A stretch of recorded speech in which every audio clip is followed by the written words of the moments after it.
طيب بدي ادعي الفايرسايد شات بانالست كريم بشاره من او تي ام تي،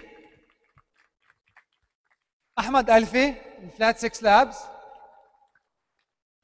ياسمين، وين ياسمين سوبر ماما؟ ياسمين سوبر ماما، ورامز مين في عنا فلات 6 لابس؟ احمد فضل الله. طيب بدي اسال ان ذا مين تايم، مين اليوم تعرف على شخص جديد على الطاوله ليه انترستنج؟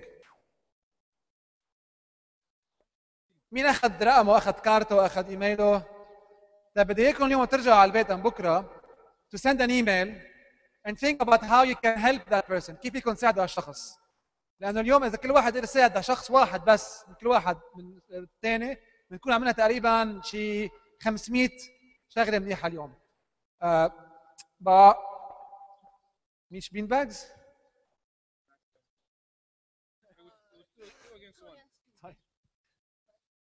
كيف نمشي المايك؟ طيب هلا هيدي السيشن رح تكون كثير رح تكون very engaging. so انا رح اسال سؤال هون عن moderation، بس رح يكون بدنا في question يجي من الجمهور، وفي عندنا كم شخص هون من وامدا حاضرين سؤالات لكم، بقى كمان حضروا حالكم يجيكم كم سؤال. انا بدي بلش معك احمد، لانه امبارح على فيسبوك حطيت ستاتس، حطيت اتذكر شيء عن انديا وقلت when are we going to this soon in the MENA region. It was the title was looking for the Zuckerberg of India about mobile. Right. So tell me, when are we going to get this soon in MENA? We need to have a few more high-profile success stories. عشان يعني I remember in the 80s, everybody in Wall Street knew that Israel had really smart engineers, but you could never make any money with them. And that's still the perception of the Middle East. We have smart engineers, talented people, but the Western pools of money can't make money investing with them yet. They haven't figured it out. There's a few adventurous financial institutions that are here, but most of them haven't come in big numbers. And it took one mega success. It was a company called ICQ that changed the mind of almost everybody in the US about making money with smart Israeli engineers. And we need to have that same mind shift in the Middle East. We have to have one or two big home runs that people then say, you know what, we can make money here. We can make money with these people. And then the VCs will be opening offices here. When I go to talk to VCs in the US, all of the big ones say, you know, yeah, we'll look at some of your portfolio companies. We'll send one of our partners over from Israel. And I told them, just, you know, that doesn't work right now. So you have to send people to be based here, or you have to send partners from the US. And for most VC funds, it doesn't make sense to send a partner from the US to look at a $5 million deal. That's just not worth their time. So the smaller, more international firms are looking, but we need to find a way to attract everybody. Karim, you did a big success. I mean, arguably you had the biggest success in the early days. I mean, forget Israel. You did it here with the local Egyptian teams, and you created success. How important do you think you, being a successful entrepreneur, back to the corporate world, back to the entrepreneurship now, what's your role in the ecosystem? How are you doing to give back?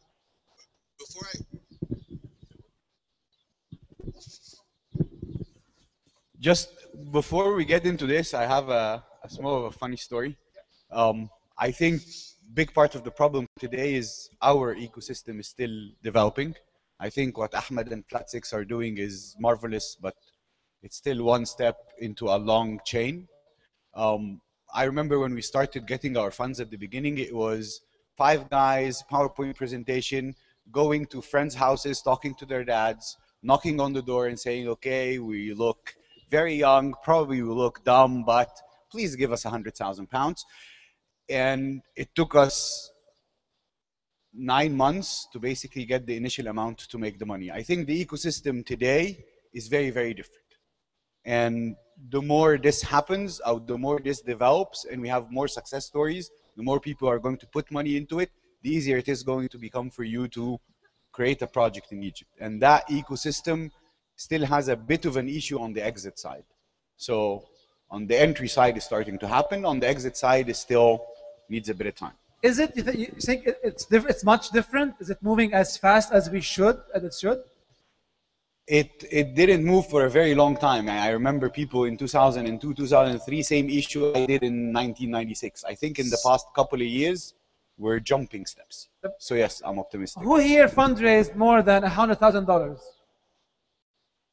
Okay, keep your hand up. Not raise your hand. Keep your hand up if it's more than $500,000. Your hand up if it's more than $1 million. Okay, no one. Oh, one, two, three. A hand up if it's more than $5 million. Well, $5 million? $1 million. So there's only one person that's even like three above 1 million and one. So I think I'm not sure if it's moving fast. I beg. I mean, it's moving. It's moving fast from a number of tickets point of view, but not in the size of the ticket. Ahmed, do you think we need more flat 6 slabs or do we need more sequoias? Like more 50K investments or more $2 million investments for the region? Yes. Yes, on both. Yeah, it's yes on both. Okay, I think definitely you need more of everything. The thing that's missing here is the entrepreneurs that weren't here 20 years ago. We didn't have a wave 20 years ago of entrepreneurs who were successful, who can be more of today's angel investors and more of today's mentors and more of today's senior CEOs or co-CEOs who come in and become chairman of companies and advise. That's the missing generation. I mean, what you did was unique. There weren't 50 people like you doing that here, and that's what's missing. If we had that, then you'd have the flat sixes and the VCs and the Sequoias and the, OTs and everybody, and the cycle would feed itself.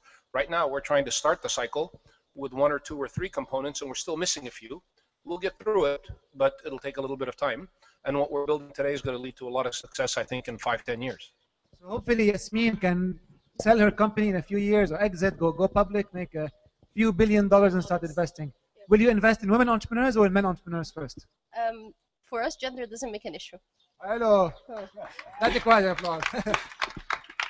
احنا يعني me and my partner Zainab, we always think that gender should not be the basis of a decision, either hiring or targeting or whatever.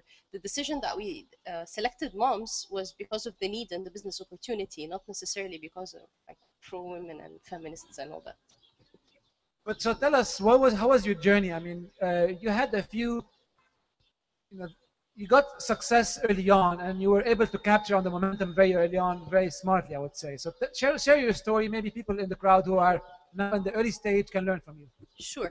I would just stop at success because success didn't happen yet. Success will happen when we get the $1 billion exit that you're talking about. The story for us started in an opportunity. We were sort of sick and tired of working for a traditional firm, and we wanted to do something on our own. Coincidentally, at that point, we applied to a competition and got selected among the 30 semi-finalists in a 4,500 applicants. So we said, oh wow, we definitely have something going on there. We definitely put our hand on something right. And from there, we kept on asking around, asking mentors, talking to people, doing focus groups, coming up with everything that we can find to help us with our ideas. Literally what we say is we stalked people. I knocked on all doors to see who can give me a piece of advice. And like you mentioned, I know you stalked us. I stalked you. And it wasn't easy because I was, let's say, shyer back then. And we got a lot of no's, and we got a lot of you losers, what do you think you're doing? But we knew we were onto something, and we kept on working at it. We made the decision not to, for example,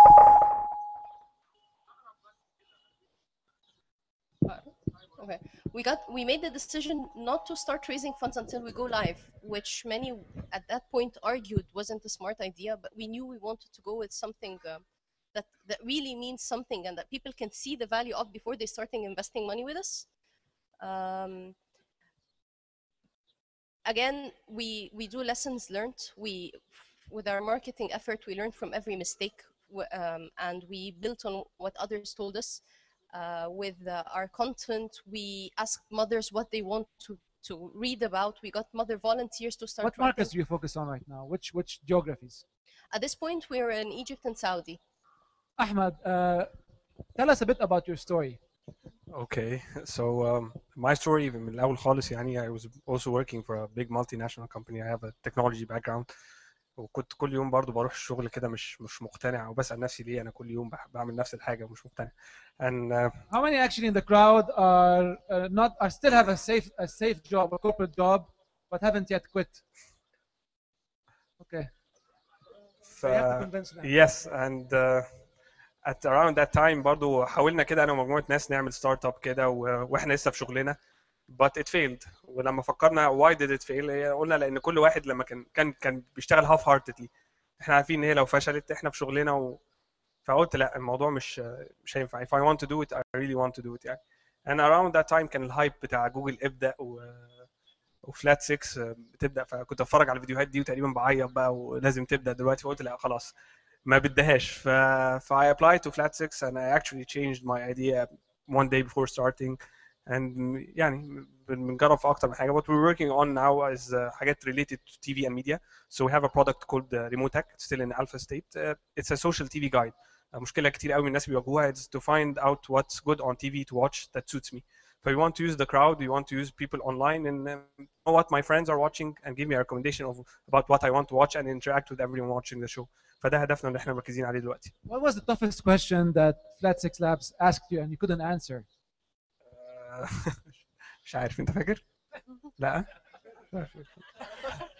The toughest question. لا وانا في الحقيقه انا ابلايد بفكره اولانيه خالص كده مختلفه. كنت عايز اعمل سوشيال نتورك لسوفت وير ديفلوبرز حاجه ثانيه خالص. وبعدين كان قابلت رامز وقال لي تمام هتقعد مع الفي وهاني واشرح لهم الفكره. فقبلها بيوم غيرت فكره برضو تاني قلت لا دي مش كويسه هعمل واحده ثانيه. ففوجئوا ان انا جاي بكلمهم في حاجه ثانيه خالص. فرامز في الوسط كده قال لي هو فين الفكره الاولانيه وقف. والفي قال لي دي فكره زباله اللي انت بتقولها دي فكره وحشه جدا وبتاع. فقلت لهم طيب الفكره الاولانيه كده قالوا لي دي كويسه تمام تعالى يعني. والله يعني this is how it went يعني. Naina, you're there, I'm coming. So you cover startups all the time. How many times have you covered the story of a startup and then you saw them pivot like Ahmed's company? You should stand up. You're not that old. But this is the laid back style. When it comes to pivots, I don't know. I hear a lot of people describe what he just described, which is sort of pitching an idea in the initial stages and then pivoting maybe after they get some press from a startup weekend. I mean, you're a bit older than a startup weekend, but at the initial stage, getting some feedback on the idea and then maybe joining an accelerator with one idea and pivoting quickly within a month or so. I'd say, I mean, maybe Alfi can speak to that, but I hear that a lot from those who've gone through accelerators. Maybe a third of our companies in Flat 6 pivot, and we've come to realize that we're not really good at picking ideas, but we're decent at picking people. So our whole selection is based on really looking at people, and we believed in him, and we thought that we would back whatever idea he came up with that he thought he could pursue and that we could add value to. Sure. So when it comes to pitches that you hear, I actually want to ask Tariq Ali, who's over here on the side. I believe Tariq Ali, I think he's in a chat with Mahmoud Kayal. Yes. Hi, Tariq. Hey. So Tariq was speaking very honestly today. Hey, yeah, what's up? So he was speaking very honestly today about pitches that you hear. We were having a whole chat on our table about 5-year plans. And of course, I've seen a lot of entrepreneurs pitch, and they have these projections like, I'm going to launch this, social network for chickens tomorrow, and in a year, I'm going to have $1 million in revenue. And you're always just sitting there going, why are we doing these projections? But VCs need the piece of paper sometimes. So can you just speak to that? What kind of numbers do you want to see? Are those projections relevant? No, you have to give a mic. Oh, yeah.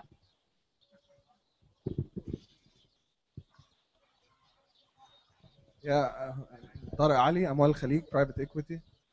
It's an interesting question that we've had a discussion together today. Was how important are 5 years plans? Do we really look at them? Are they really necessarily? And to be very honest, and I think most of you guys would agree who works in the investment industry, is usually the numbers we get at the beginning are totally different 2 years along the road that from what the reality is.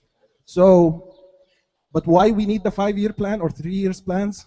It just, I need them for my own presentation, not necessarily to measure the performance of it. It's very important, don't misunderstand. But just, it's the way the industry is structured that you need to do those numbers. But what I've said to the guys at the table is, if you feel that your business you cannot forecast in 5 years, don't give me 5 years plan. Say to me, I don't have a 4 or 5 year plan. I only have, this is my vision. This is a good start. Because if you know your market and you know that you have this limited vision, this is as important to me as knowing that you know the industry. That's the quick comment I had at the table. I hope it's informative, and I want Alfi also to comment on the 5-year plan, because he was my boss, by the way, at one point in time, and he used to do 7-year plan. Okay. 5-year plans and 7-year plans work really well for real estate projects. Okay, they don't work for startups because I've seen many more plans than most of the people who pitch to me, and I have no idea what the heck it's going to look like after 1 or 2 years, let alone 5. And one of the things we were talking about today, the first people I escort out of my office are the ones that come up with IRRs and 5-year returns, and this is how much you're going to make on my great idea. Okay, because then you're focused on the wrong thing. You should be focused on building your business, not on what I'm going to make. Karim? Honestly, I actually ask for 3 to 5 years plans, and the basic idea behind it is not expecting that it will actually happen, as much as a way of seeing how the person in front of me thinks, how diversified, how big of a believer, will the numbers make sense, will the sequence make sense, and it tells you a lot about the personality, but it's not really about the numbers and this is the IRR and this is why we're doing it. Karim, have you failed? Too many times to count. Can you tell us the most toughest failure you had? Open up. It's okay, we're all between friends here. It's not about saying it or not. I would love to. I just have too many in mind. I need to think about which one was worse. We've made the companies that could not end up getting the product out.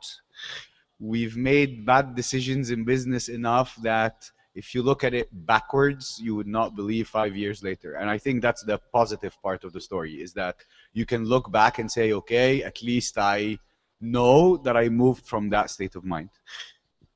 I've heard from the grapevines that you've had a bad relationship with co-founders at some point. Long time ago. Anna? I just want to know, I don't even want to know any details, I just want to know how you dealt with it.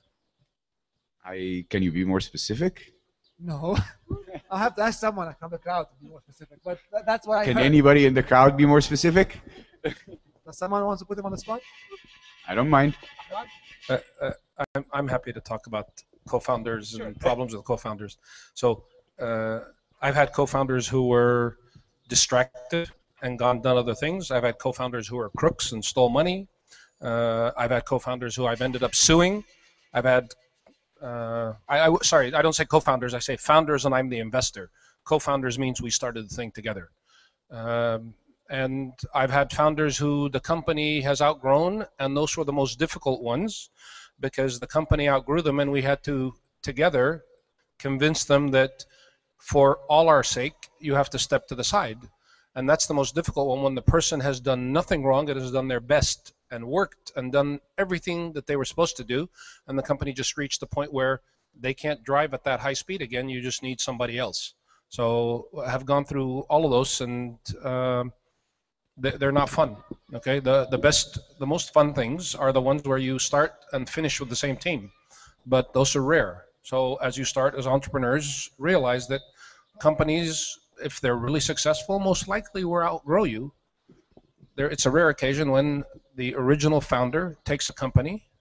On the other hand, some of those are the most successful, like Zuckerberg and Steve Jobs coming back, and lots of those type of companies. There are, and on the other side is Google, where they had to bring in adult supervision for the kids, and then the kids came back in again after they grew up. Okay. يعني in our very limited experience compared to these gentlemen, we've had we've proved what a good co-founder and what a bad co-founder are. Zainab and I, we started SuperMama with 4 founders. Obviously, 2 of us are just left. One who was a very, very dear friend, we actually literally fired him because he would not take the decision of leaving his full-time job to put effort in SuperMama while we have already left our job 6 months earlier. So this was a very tough decision, and at this point we knew, okay, we're doing business, we're not doing fun. The other story was a co-founder basically told us, a co-founder just told us, by the way, I found my dream job. I found a full-time dream job the day we went to meet Sawari Ventures. And that night we came out of the office sitting in Giza and the news were broken. And it was a critical point because we came from a technical background and our co-founder was from a marketing background, and this would break the team in front of the investors. But then we decided we're not taking crap. If you're looking for a full-time job, honey, go do it. Don't take crap. Don't. That's the conclusion. Ahmed, I want to ask you a question. Right now, where is your market focus? Like what geographies? والله احنا when we started out we were focusing much على الإيجيبشن market اللي احنا فاهمين، بس sometimes دي حاجة غريبة ان انت you find surprising results that can change you. فاحنا we launched an Android app just in alpha state عشان نجرب الدنيا، and we found out that 50% of the downloads جاية من السعودية. ف sometimes when you start you have assumptions, but the best assumptions you have to make is what the market feeds back to you. Because often I find that the problem of Egyptian startup ecosystem is that the market is so big that it lures you in, but pragmatically speaking, you can't monetize this. If you want to talk about monetization per user on advertising or on e-commerce, you don't have the purchasing power that you can benefit. So, in your case, you felt Saudi. In your case, you're focusing on Saudi. Also your comments on that. It depends برضو يعني what your strategy is. If you're depending on mass أكتر, Egypt has the mass, has a number of users حتى لو return على كل واحد منهم قليل. In what case would you count on mass? If we're talking technology, web and mobile. Advertising, basically. Would you have a lot? How much is a typical CPM here in Egypt? Does anyone know? 25 pounds. 25 pounds. 25 pounds CPM. Does anyone have numbers on CPM, CPCs? 10 to 15 pounds. Okay, in Saudi Arabia, $30. That's how much the more? 20 times more?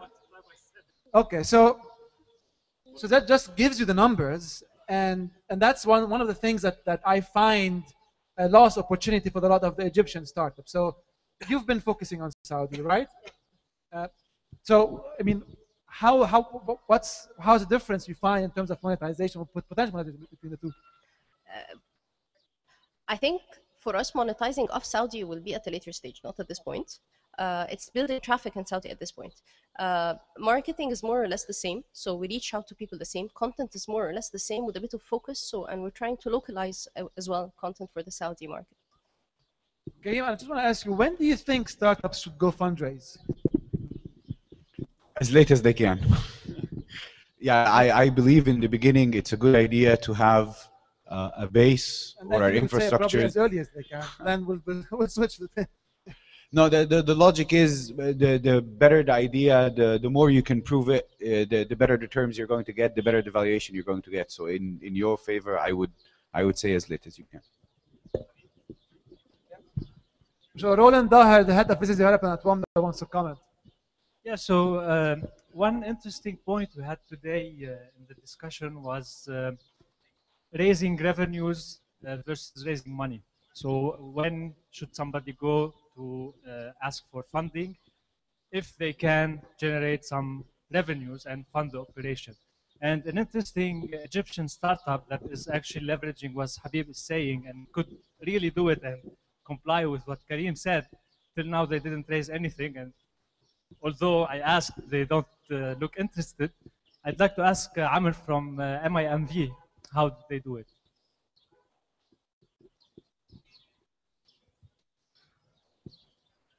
Well, the start was with the founder, Tariq Mansour.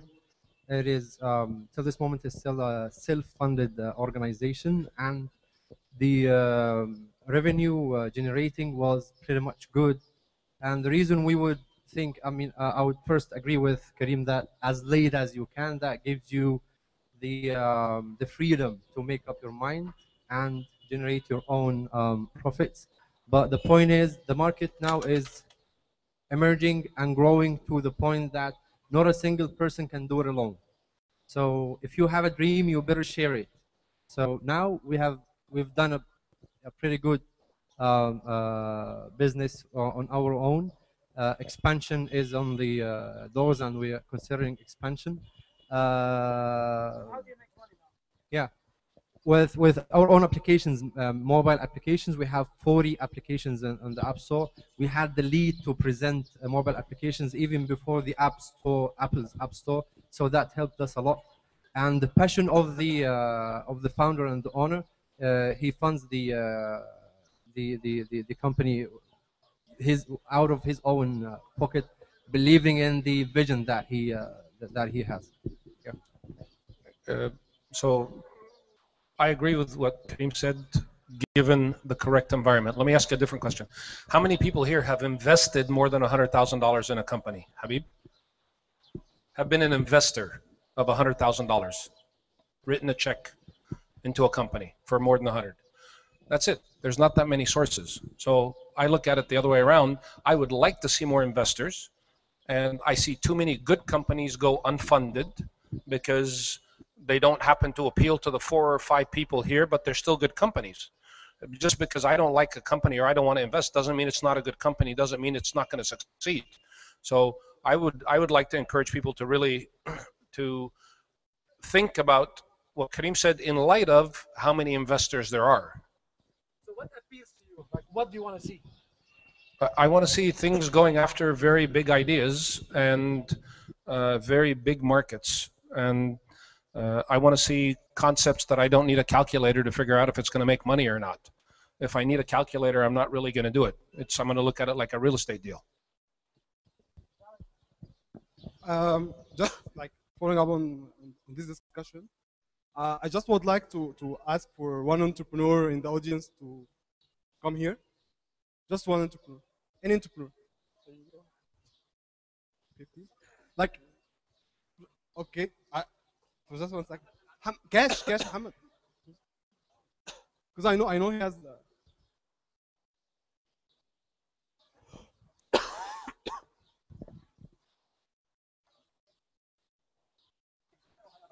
Please. Just I would like to have a look at the faces in the audience, okay? Like of the entrepreneurs. What is the single company here? Like one, if you like have a fund of $50 million and you would like to invest like $1 million in one company that its entrepreneur is here, what would be this company?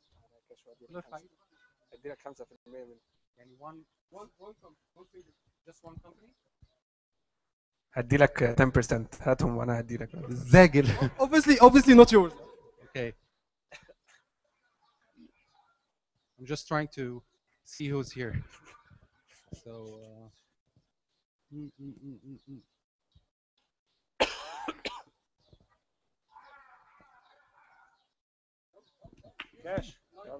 So can I just say that's about how difficult it is for us to decide. Okay. Yeah, exactly. No, just I'm trying to realize who's here. Just come. The entrepreneurs, raise your hands.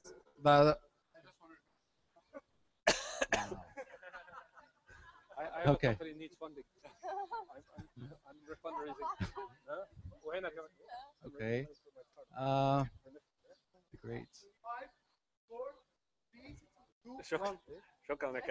Okay, I think the point. So if you have a fund, okay, and if you have so much money, you can decide which company would select the single company that would select to invest in. And I think this is like the problem that every investor, like in MENA or Egypt, faces.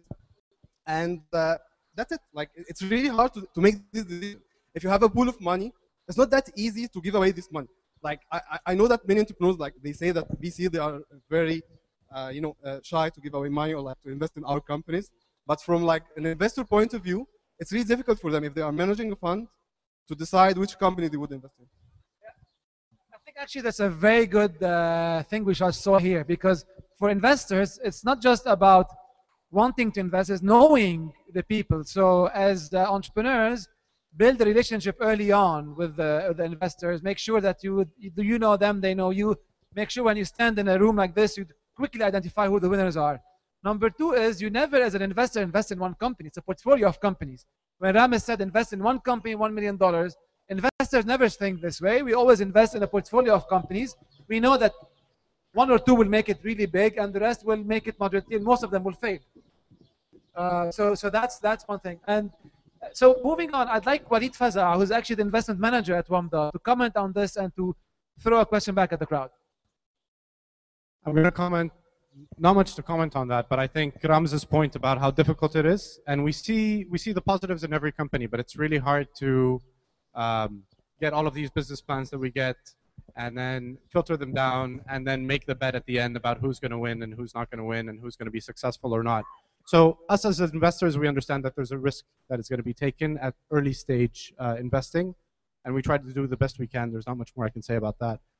I'm going to shift it a little bit because we were having a Google Hangout earlier today, and the topic was about marketing and sales, which is what all of you were talking about. A lot of startups and a lot of companies come to a stage where they have their product, they have their service, but then the marketing becomes difficult, or the sales or ramping up and scaling that becomes difficult. And one thing that was pointed out today was you really have to understand the value proposition of what you're trying to sell and what you're trying to give, and really get into the minds of your customers to really come up with creative ways to reach them. So the standard stuff could work, but it's really getting down to the value proposition of what you're trying to sell and how you're trying to get your customer to do that. So one person, Khalid Imam from books.com.eg, came up with, I thought, a very creative way that shows how he understands his customer. So I'm going to give it to him.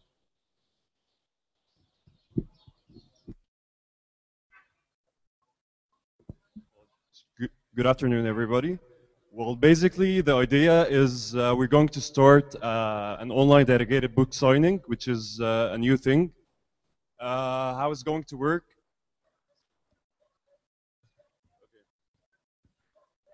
So it's basically we.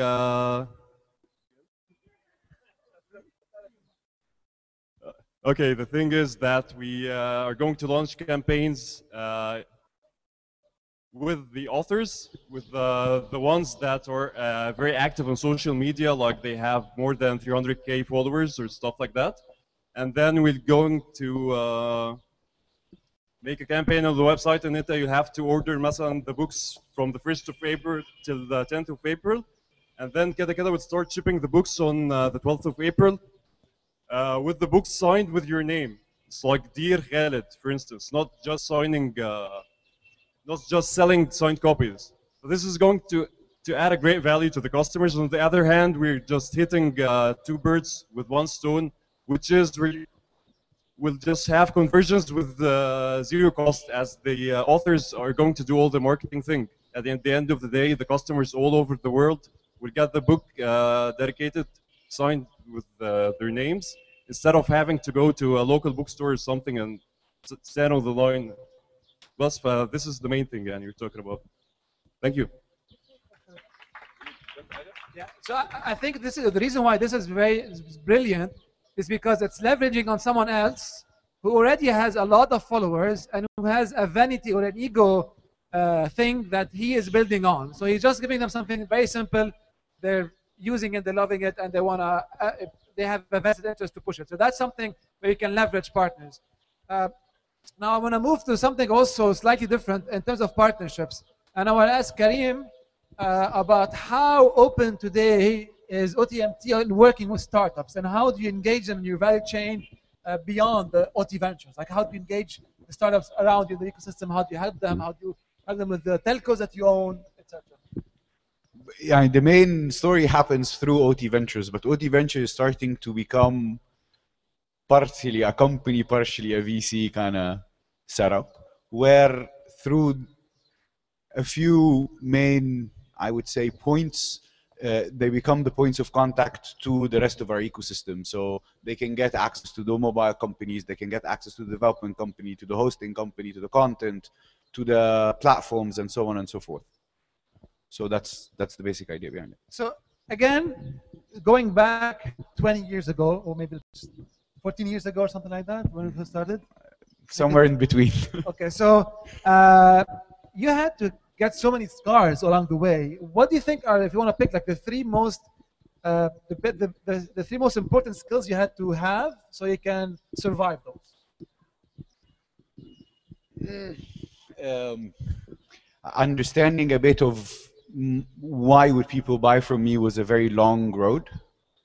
So we knew the product, we loved the product, but we didn't know why people chose us over the competition, and it took us a long time to actually understand that.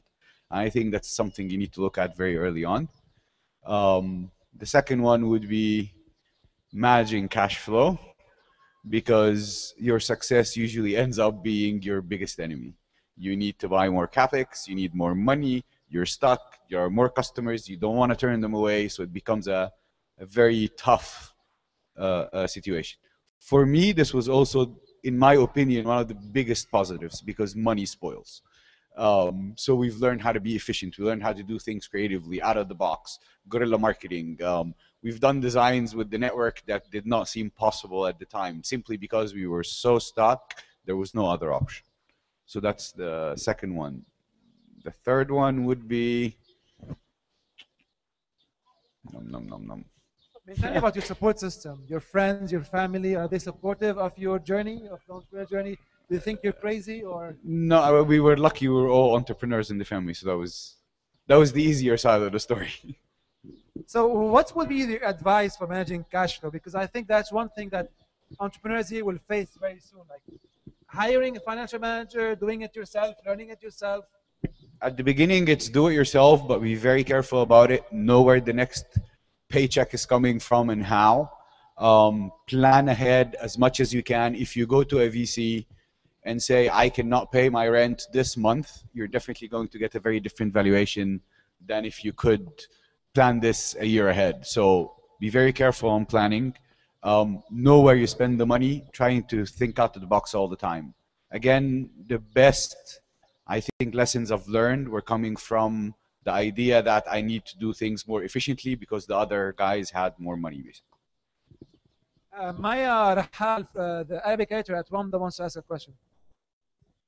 Hi, so my question goes to Ayman Abu Hind from Cartel Capital. Hi, I was on his session for funding, and he asked the entrepreneurs sitting on this table, what is one thing you hate about VCs? And the entrepreneurs answered, the 2 minutes thing. So apparently the entrepreneurs hate the 2 minutes thing, and the VCs are very eager about it and really want it. What do you really want to hear in a 2 minutes pitch?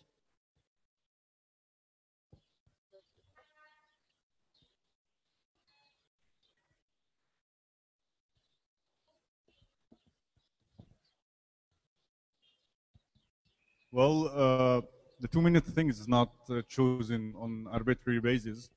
It's basically based on the ideology that if you can't describe the idea of your business in 2 minutes, this means that you don't understand what your business is doing. If you don't understand your business, then I will not invest with you. The idea should be simple, feasible, and easy to explain. So if this happened, then I'm willing to invest with you. But if you stayed with me for about an hour and a half trying to explain for me what is your business about, I don't think that this means that you are deeply understanding what your business is really about or what's the added value. I don't disagree. I agree 100%. We have 39 companies, and I can go through in under a minute, 30 seconds each, and go through the key driver and the key point of each single company. I can go through them all very quickly, and I know exactly the one key variable driver of the company that I think is the reason I invested. So the 2 minute thing has to have, who's the team? Help me. What's the market? Like how can they convince you in 2 minutes? What? What? Why? Why? Yeah. I mean, what is the problem? Why do you want to solve it? How are you going to solve it? And why you? I call it I'm confused that I don't care. Like, tell me why I should not be confused, why I should care. Right. So what's the problem? The issue is XYZ. Here's the problem. Why does that matter? Because I may not know that why that's a problem. Okay. How you're going to solve the problem, and why you're going to solve the problem, what your assets are, what your resources are, the fact that you're passionate about this or whatever it is. Okay. So it's, for me, it's those 1, 2, 3, 4. I'm going to ask Lana Alamat, who's the lawyer in Wamda, about what are the items in the term sheet and the people that entrepreneurs get from investors that they almost everyone don't understand or they misunderstand. Karim disagreed with that, right? He wanted to comment because he had a different opinion on the 2-minute pitch. I disagree, maybe because this is not what I do for a living, so I'm not a VC for a living, but I think I lost and I saw people lose a lot of great talent simply because of their presentation skills. I am not investing in a company, so it's definitely an important part, but I'm not investing in a company solely on their power to present their idea in 10 minutes. That's my 2 cents. I was sure that would be popular. No, but I challenge you, and I want to push back on that point and tell you, if you can't present your company, and because he doesn't present on a regular basis, your job as entrepreneurs is to present on a regular basis. And if you can't be concise and find the essence, and if you have a rambling presentation, all right, the best presentations, I was saying this at one of our discussions. Somebody comes and does a presentation, and I have no questions at the end. All right, that presentation is perfect. Means he's thought of every issue. She's presented every point, covered everything. At the end, I have done this 3 or 4 times. At the end of a presentation, without asking a single question, I'm in. Let's discuss terms. End of discussion. Okay? The presentation was that perfect. The person was that good, that knowledgeable about the issues and the drivers of the problem they're attacking, of the resources they're going to allocate to it, of how their plan of attack is. But do you invest in presentations? You invest in the team, and you can tell from the person and from how they bring the presentation and from how they've analyzed and dissected the problem and the whole issue, how well they've thought about it, how much they have stripped the junk from the presentation. All right? I agree that the great presentation does a great job, but in my opinion, some of the best entrepreneurs don't know how to present. And we can't take it against them to say that they can't do the 2-minute thing. I didn't say I only invest in great presentations. Yeah. All I said is it substantially increases your chances of getting funding to have a great presentation, which means you've thought through all of your issues perfectly. Some people, like me, have ADD and their mind wanders all over the place and you think of 50 things. Well, if you can crystallize that a bit, it improves your odds of communicating your message correctly. And for sure, as great an entrepreneur as you are, your chances of getting funded are less if you can't communicate well. Lana, term sheets. Your least favorite part, huh? I think it's part of our failure in the ecosystem that term sheets are still so mystical to entrepreneurs, and we need to invest a lot more time in making it a less painful process. Habib asked what's the most difficult part to understand about it. I think I read a quote once that VCs really only care about 3 things in a term sheet, really. Up, down, and what the hell's going on. The quote is a little less polite. So really what your investors in that term sheet really care about is that if your company is doing really well, they want to be able to invest again with you. If your company is doing really bad, they want to be able to get out some of their money that they're put in. And they really want to know what's going on with your company. So they want to sit on your board, they want to hear the reporting, they want to understand what's going on with this money that they put in, and they want to help in that process. So really these 3 basic things beyond of course, the financial part, which is the valuation and how much equity they're getting out of it, is the meat of the term sheet.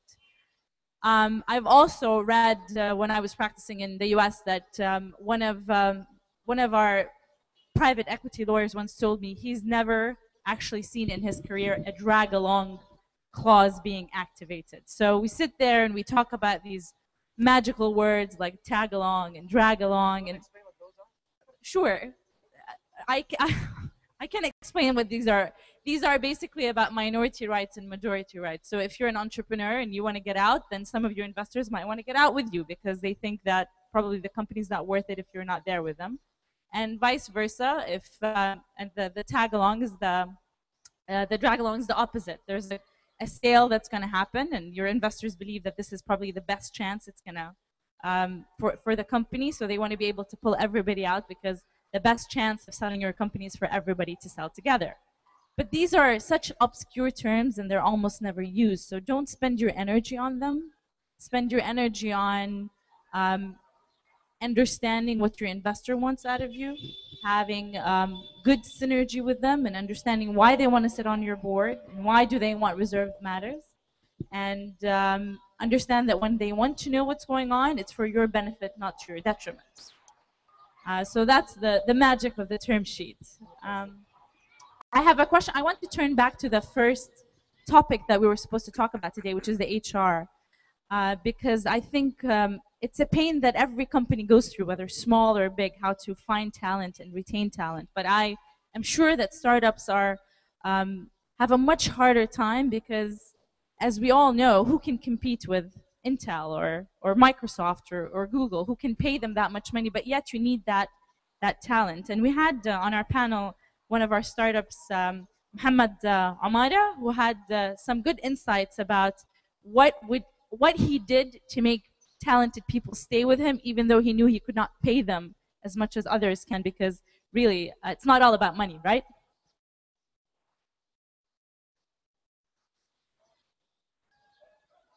ازيكم؟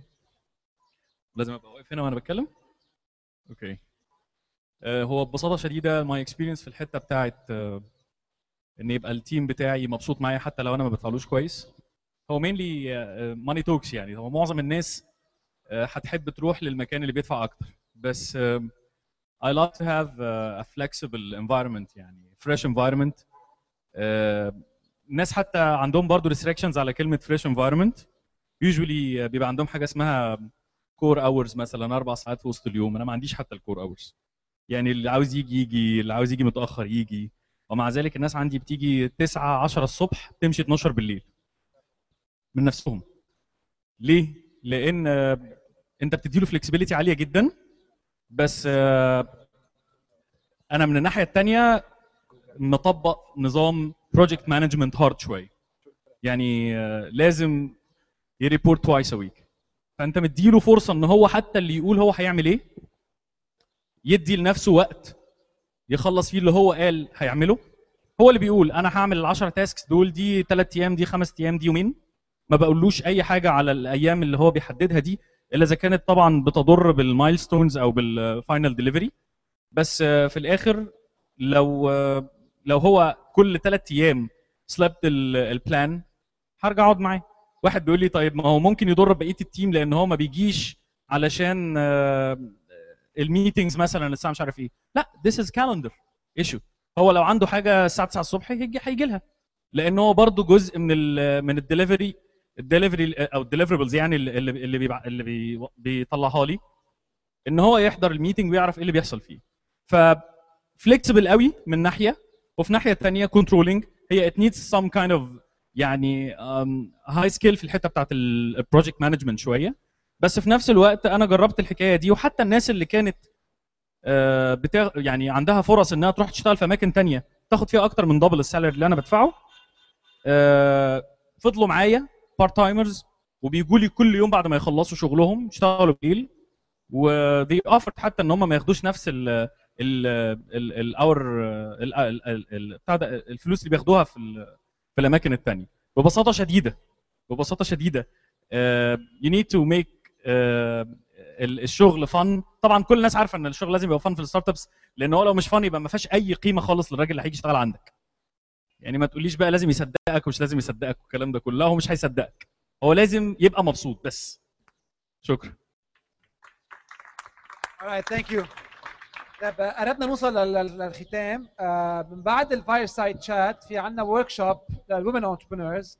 وامدا هلا we launched Wamda for women to empower and encourage women entrepreneurs in the entrepreneurship workforce.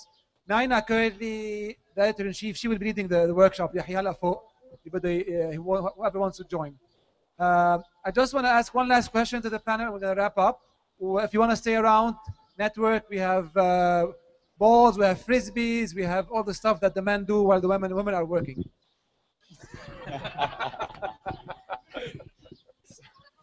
So we start with you, Ahmed.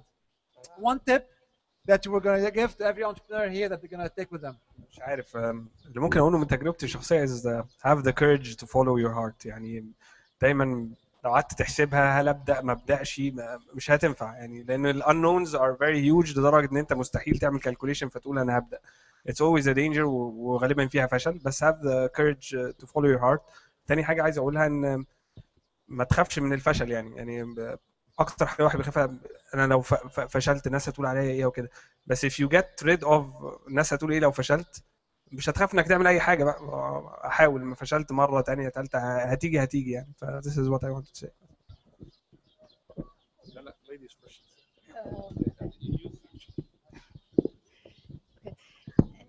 Usually there are a million tips that one can think of, but this specific tip we only realized من كام يوم and it's very important to us. The entrepreneur or the founder or the co-founder will never stop being the co-founder. فأما يجي حد in a senior position عندنا يتضايق من you take like having an eye on them or ان انت بتعمل حاجات بإيدك أو اقعدوا انتوا استريحوا انا هديها لكم. This won't happen. I will always be the founder. I will always put my hand on it. ف deal with this. احنا هنفضل طول عمرنا founders يا جماعة. هنفضل طول عمرنا نعمل كل حاجة. The small tasks and the large tasks.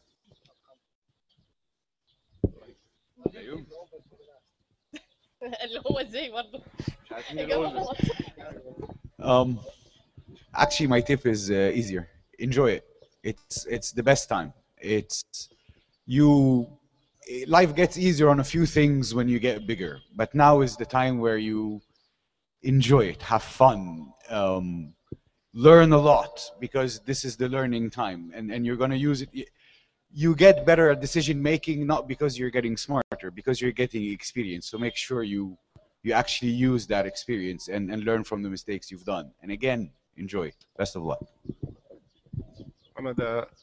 The thing I would tell you is kind of the same thing that I've always told my kids. You have to be honest with only one person, yourself. Okay? You have to be honest with yourself about your capabilities, about what you can do, what you can't do. And I actually do something kind of, non-traditional. I discourage people from being entrepreneurs, okay? Because it's a really tough road, all right? And I don't go around encouraging you guys to be entrepreneurs.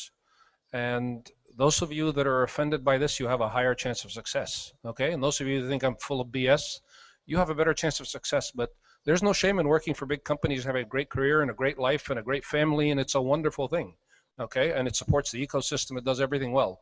So not everybody has to be an entrepreneur, but if you think that, I completely disagree with Ahmed and, I'm going to prove him wrong, no problem. Wonderful. You have a much better chance of success.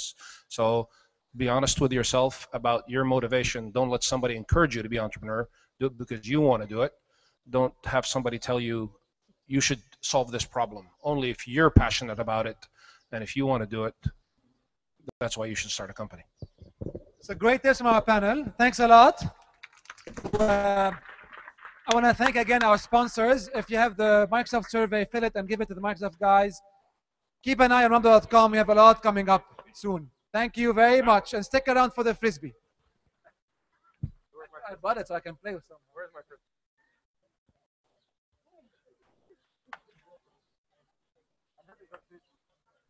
I called my